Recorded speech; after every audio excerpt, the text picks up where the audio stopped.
Hi hello ನಮಸ್ತೆ ಶುಭೋದಯ ಸ್ನೇಹಿತರೆ, ಹೇಗಿದ್ದೀರಾ? ನೀವೆಲ್ಲರೂ ಚೆನ್ನಾಗಿದ್ದೀರಾ ಅಂದ್ಕೊಂಡು ನಾನು ಇವತ್ತಿನ ಕಾರ್ಯಕ್ರಮವನ್ನು ಪ್ರಾರಂಭ ಮಾಡ್ತಾಯಿದ್ದೀನಿ. ನಾನಿವತ್ತು ಪೂರಿ ಮಾಡ್ತಾಯಿದ್ದೀನಿ. ಬಹಳ ದಿನಗಳಾಗೋಗಿತ್ತು ನಾನು ಪೂರಿ ಮಾಡಿ, ತುಂಬ ದಿನ ಆಗಿತ್ತು. ಅದಕ್ಕೆ ಇವತ್ತು ಪೂರಿ ಮಾಡೋಣ ಅನ್ನಿಸ್ತು, ಆದ್ದರಿಂದ ಪೂರಿ ಮಾಡ್ತಾಯಿದ್ದೀನಿ.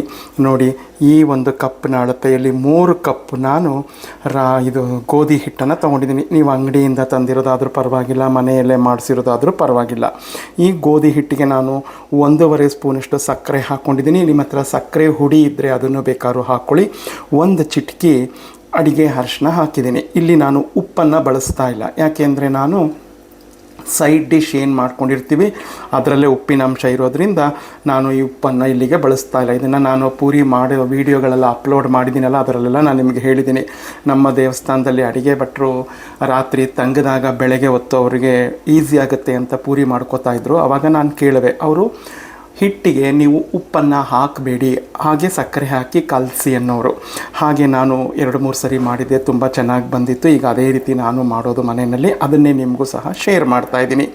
ಎಕ್ಸ್ಟ್ರಾ ಇಲ್ಲಿ ನಾನು 1 ಚಿಟಿಕೆ ಅರಿಶಿನ ಹಾಕಿದ್ದೀನಿ. ಇದು ಆಪ್ಷನಲ್, ನಿಮಗಿಷ್ಟ ಇದ್ದರೆ ಹಾಕಿ, ಇಲ್ಲ ಅಂದರೆ ಸ್ಕಿಪ್ ಮಾಡಿ.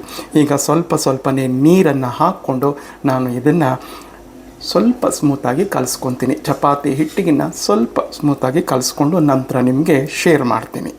ನೋಡಿ ಸ್ನೇಹಿತರೆ, ಹಿಟ್ಟನ್ನು ಕಲಸಾಯಿತು. ಈಗ ನಾನು ಈ ಪಾತ್ರೆ ಒಳಗೆ ಇಟ್ಟಿದ್ದೀನಿ. ಬೇರೆ ನಾವು ಸಬ್ಜಿಗಳನ್ನ ಮಾಡ್ಕೋಬೇಕಾದ್ರೆ ಸೈಡ್ ಡಿಶ್ ಮಾಡ್ಕೊಳ್ಳೋ ತನಕ ಇದು ನೆನೆಯುತ್ತೆ. ನೋಡಿ, ಒಂದು ದೊಡ್ಡ ಗ್ಲಾಸ್ನಲ್ಲಿ 1.5 ಗ್ಲಾಸಷ್ಟು ನೀರು ನನಗೆ ಹಿಡಿದಿದೆ. ಈಗ ಇದನ್ನು ಪಕ್ಕಕ್ಕೆ ಇಟ್ಬಿಟ್ಟು ನೆಕ್ಸ್ಟು ನಾನು ಏನು ಸೈಡ್ ಡಿಶ್ ಮಾಡ್ಕೋಬೇಕು ಅದು ಮಾಡ್ಕೋತೀನಿ. ಇಲ್ಲಾಂದರೆ ಡೈರೆಕ್ಟಾಗಿಯೂ ಸಹ ನೀವು ಪೂರಿಯನ್ನು ಸಹ ಕರ್ಕೋಬೋದು. ಇದನ್ನು ನೆನೆಸೋ ಅವಶ್ಯಕತೆ ಇಲ್ಲ, ಯಾಕೆಂದರೆ ನಾವಿಲ್ಲಿ ರವೆಯನ್ನು ಉಪಯೋಗಿಸ್ತಾ ಇಲ್ಲ, ಬರೀ ಗೋಧಿ ಹಿಟ್ಟನ್ನು ಮಾತ್ರ. ಅಂದರೆ ನೋಡಿ, ಪೂರಿ ಹಿಟ್ಟು ಸ್ವಲ್ಪ ನೆಂದಿತ್ತು, ಅದರಲ್ಲಿ ಅರ್ಧ ತೊಗೊಂಡಿದ್ದೀನಿ. ಆ ಅರ್ಧವನ್ನು ಈ ರೀತಿ ರೋಲ್ ಮಾಡ್ಕೊಂಡಿದ್ದೀನಿ. ಇದರಲ್ಲಿ ನಿಮಗೆ ಎಷ್ಟು ಸೈಜ್ ಬೇಕೋ ಅಷ್ಟು ದಪ್ಪಕ್ಕೆ ಚಾಕುವಿನ ಸಹಾಯದಿಂದ ಕಟ್ ಮಾಡಿಕೊಂಡು ಒಂದು ಬಾಕ್ಸ್ಗೆ ಹಾಕ್ಕೊಂಡು ತಟ್ಟೆ ಮುಚ್ಕೊಂಡು ನಾನು ಇದರಲ್ಲಿ ಪ್ರೆಸ್ ಮಾಡ್ಕೋತೀನಿ. ಸ್ನೇಹಿತರೆ ನೋಡಿ, ಈ ರೀತಿ ನಾವು ಉಂಡೆಗಳನ್ನ ಮಾಡಿ ಇಟ್ಕೊಂಡಿದ್ದೀನಿ. ಒಂದು ತಟ್ಟೆ ಮುಚ್ಚಿಟ್ಕೊಂಬಿಡೋಣ. ನಂತರ ಈ ಪ್ರೆಸ್ಸಿಂಗ್ ಮಿಷಿನಲ್ಲಿ ಪ್ರೆಸ್ ಮಾಡಿ ಎಣ್ಣೆ ಕಾದ ನಂತರ ಬಿಡ್ತಾ ಇದ್ದರೆ, ಎಣ್ಣೆ ಚೆನ್ನಾಗಿ ಕಾದಿರಬೇಕು, ಅದು ಮಾತ್ರ ನೆನ್ಪಿಟ್ಕೊಳ್ಳಿ. ನಿಮಗೆ ಉಬ್ಬಿಕೊಂಡು ಪೂರಿ ತುಂಬ ಅದ್ಭುತವಾಗಿ ಚೆನ್ನಾಗಿ ಬರುತ್ತೆ. ನೋಡಿ, ಎಣ್ಣೆ ಕಾದು ಬಂದಿದೆ. ಈಗೊಂದು 4-5 ನಾನು ಲಟ್ಟಿಸಿಟ್ಕೊಂಡಿದ್ದೀನಿ. ಈಗ ಎಣ್ಣೆಗೆ ಬಿಡ್ತಾ ಇದ್ದೀನಿ. ನೋಡಿ ಎಷ್ಟು ಚೆನ್ನಾಗಿ ನಿಮಗೆ ಉಬ್ಕೊಂಡು ಬರುತ್ತೆ ಪೂರಿ. ನೋಡಿದ್ರಲ್ಲ, ತುಂಬ ಚೆನ್ನಾಗಿ ಬರುತ್ತೆ. ಮಾಡ್ಕೊಡಿ. ಇಲ್ಲಿ ನಾವು ರವೆ ಆಗಲಿ ಏನನ್ನು ಬಳಸಿಲ್ಲ. ನಾನು ಬಿಸಿ ಎಣ್ಣೆನೂ ಸಹ ಹಾಕ್ತಾರೆ ಕೆಲವರು, ನಾನು ಅದನ್ನು ಸಹ ಟ್ರೈ ಮಾಡಿ ನೋಡಿದೆ.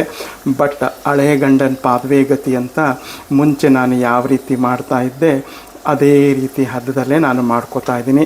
ನಮ್ಮ ಒಂದು ವಿಧಾನ ನಮಗೆ ಸರಿ. ಯಾವ್ಯಾವುದೋ ವಿಧಾನದಲ್ಲಿ ಮಾಡೋಕ್ಕೋದ್ರೆ ಅಳಿಸ್ಕೊತೀವಿ ಅನ್ನತ್ತೀವಲ್ಲ, ಅದಂತೂ ಸತ್ಯವಾದ ಮಾತು. ನೋಡಿ, ಈಗ ನೋಡಿ, ಎಣ್ಣೆನೂ ಸಹ ಎಲ್ಲೂ ಕೆಡೋದಿಲ್ಲ, ತುಂಬ ಚೆನ್ನಾಗಿ ಬರುತ್ತೆ. ನಾವು ಸಕ್ಕರೆ ಹಾಕಿರ್ತೀವಲ್ಲ, ಆದ್ದರಿಂದ ಈ ಬಣ್ಣ ಬರುತ್ತೆ.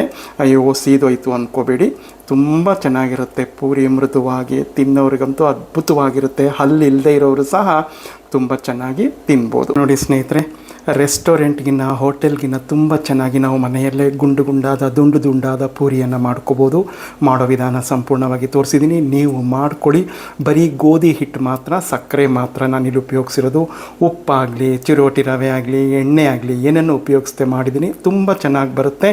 ನಾನು ಯಾವ ಹದದಲ್ಲಿ ಹಿಂದೆ ಮಾಡ್ತಿದ್ನೋ ಅದೇ ರೀತಿ ಮಾಡಿದ್ದೀನಿ. ನೀವು ಮಾಡ್ಕೊಳ್ಳಿ, ಆರೋಗ್ಯವಾಗಿರಿ, ನಗ್ನಗ್ತಾ ಇರಿ ಅಂತ ನಾನು ಹೇಳೋಕ್ಕೆ ಇಷ್ಟಪಡ್ತೀನಿ. ಮತ್ತೊಂದು ಇಂಟ್ರೆಸ್ಟಿಂಗ್ ವಿಡಿಯೋ ಒಂದಿಗೆ ಬರ್ತೀನಿ. ಎಲ್ಲರಿಗೂ ನಮಸ್ಕಾರಗಳು. ಜೈ ಗಣೇಶ.